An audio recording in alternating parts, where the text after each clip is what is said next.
271. Setelah menetapkan fakta tanpa keraguan bahwa kecerdasan alami yang melekat pada seluruh umat manusia bekerja secara tidak sadar ketika menciptakan kesehatan, dan mengikuti arahan sadar manusia ketika menciptakan penyakit, juga mengembangkan fakta-fakta berikut tanpa keraguan.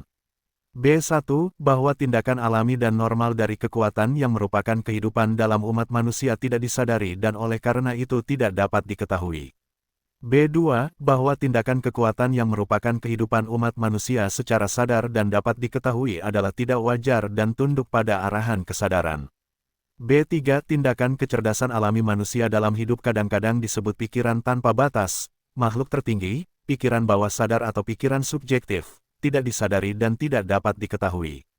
Fakta ini selamanya menghalangi siapapun untuk mengetahui secara sadar apapun tentang kecerdasan kreatif yang melekat pada umat manusia.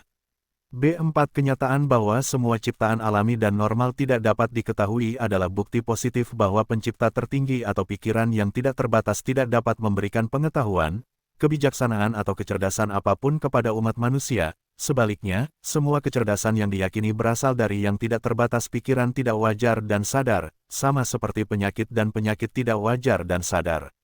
B5. Ketika kita menganggap keyakinan salah kita sebagai kebijaksanaan, pengetahuan dan kecerdasan yang berasal dari Yang Maha Tinggi, kita menciptakan tahayul sama seperti kita menciptakan penyakit ketika kita mengarahkan kecerdasan alami kita yang tidak disadari atau kehidupan dengan keyakinan yang salah.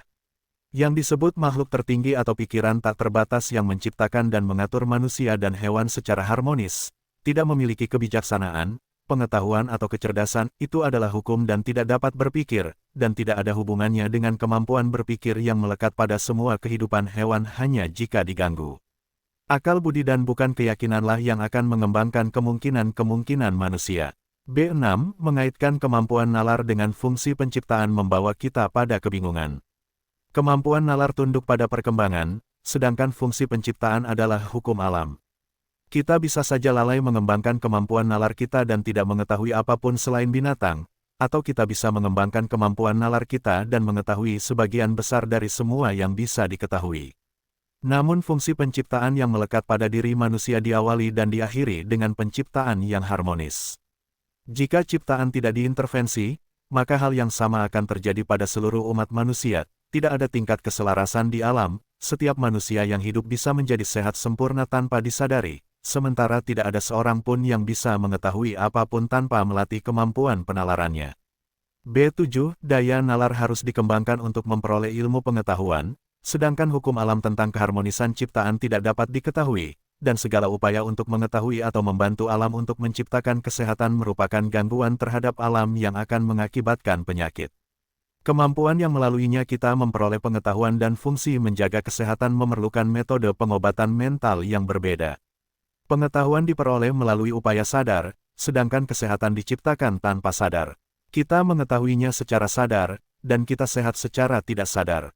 Kita tetap bodoh ketika kita gagal mengembangkan kemampuan penalaran kita dan kita menjadi sakit karena mengarahkan kecerdasan kreatif kita dengan akal. Pengetahuan yang memungkinkan kita menghindari gangguan terhadap kesehatan diperoleh melalui akal budi dan bukan melalui kecerdasan apapun yang melekat dalam prinsip kreatif kehidupan. Perkembangan kemampuan penalaran saja membuat manusia lebih unggul dari binatang. B8. Untuk menghilangkan keberadaan masa depan dari dunia tahayul, kita harus mampu menentukan kualitas, kemampuan, atau fungsi umat manusia yang mungkin ada. Kita tahu bahwa tubuh kembali ke unsur asal mulanya dan 3 kemampuan pikiran, akal, emosi dan imajinasi tidak ada lagi pada saat kematian tubuh. Prinsip ringan seperti prinsip gravitasi adalah hukum alam semesta yang tidak berawal dan berakhir. Ia tidak memiliki kecerdasan, kebijaksanaan atau pengetahuan. Ia tidak bisa bernalar atau percaya. Ini adalah kekuatan buta yang hanya bisa mengikuti hukum keberadaannya, dan tidak mengubah kematian manusia secara individual seperti halnya setelah kematian pohon atau hewan. Ketika apa yang disebut ilmu psikologi menyatakan banyak eksistensi berbeda, semuanya didasarkan pada imajinasi yang lenyap ketika imajinasi lenyap. Kutipan berikut diambil dari artikel surat kabar oleh Dr. Leonard Kinilirsberg, AB, MA, MD. Johns Hopkins. 272. Faktanya, kita mempunyai pernyataan dari seorang farmakolog ilmiah mengenai aksioma bahwa kulit manusia, kecuali yang melepuh, hampir kebal terhadap obat apapun selain merkuri.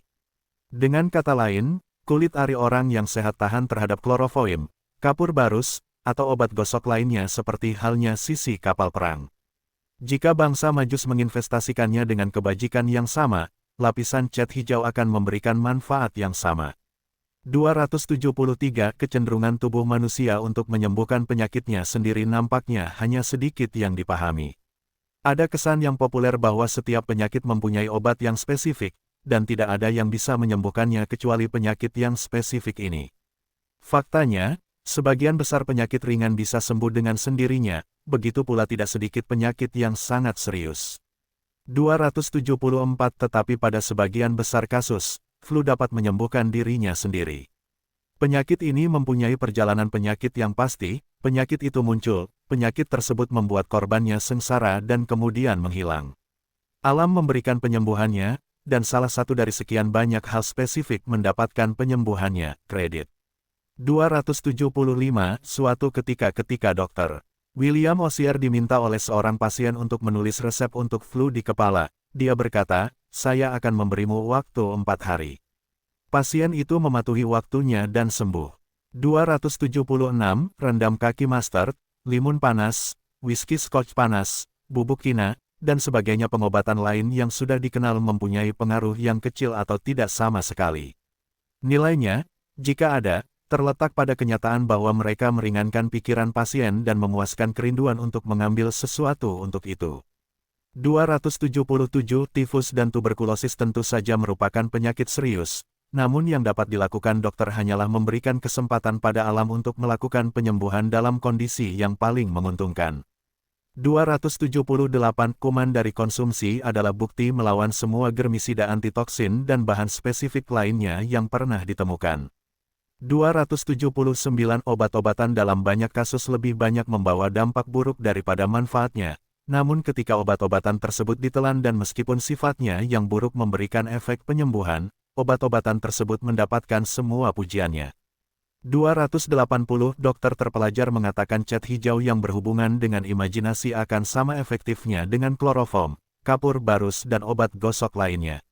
Ia lebih lanjut mengatakan, setelah menyebutkan nama obat-obatan yang biasanya diresepkan untuk penyakit, nilainya, jika ada, terletak pada kenyataan bahwa obat-obatan tersebut meringankan pikiran pasien dan memuaskan kerinduan universal untuk mengambil sesuatu untuk itu.